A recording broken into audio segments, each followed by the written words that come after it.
اور پھر میرے ساتھ بہت سارے لوگوں کا اختلاف ہو سکتا ہے، لیکن حق بات کہنی پڑتی ہے۔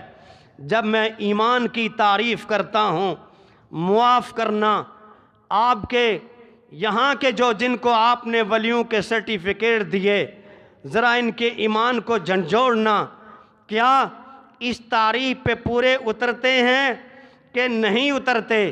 اگر اس تعریف کے مطابق ہیں جو سلف صالحین نے تعریف کی، جو صحابہ نے جس تعریف کو مانا، تو پھر آپ ان کو جو مرضی کہتے رہیے، لیکن اگر اس کے مطابق نہیں اترتے ہیں تو آپ کو تمہل اختیار کرنا ہوگا۔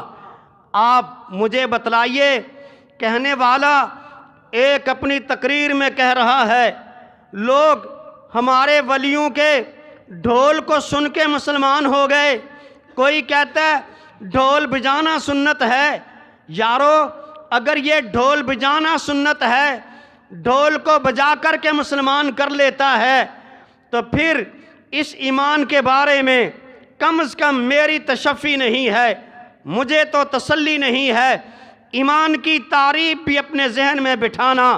اہل حدیثو، تمہیں اہل حدیث ہونا مبارک، ورنہ تو فرعون نے بھی کہا تھا آمنت برب موسیٰ، اس نے بھی یہ بات کہی تھی، اس نے بھی اقرار تو کیا تھا، عمل میں پیچھے تھا۔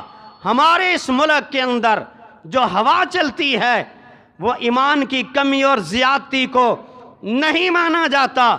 وہ بندہ جس کو آپ یہ سرٹیفکیٹ دینا چاہتے ہیں، پہلے اس کے بارے میں تصدیق کیجئے، اور پھر بڑے بڑے جلیل قدر اولیاء کون تھے؟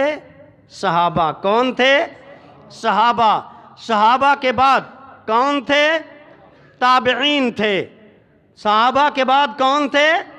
تابعین تھے۔ پھر محدثین، حقیقی اولیاء جو اس دین کو لے کر کے چلے۔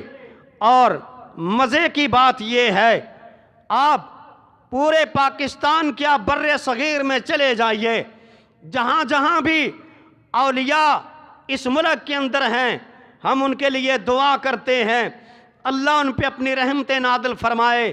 لیکن مجھے جواب دینا، جگہ جگہ سے آواز آتی ہے نبی علیہ السلام پہ درود بھی پڑھو، سلام بھی پڑھو۔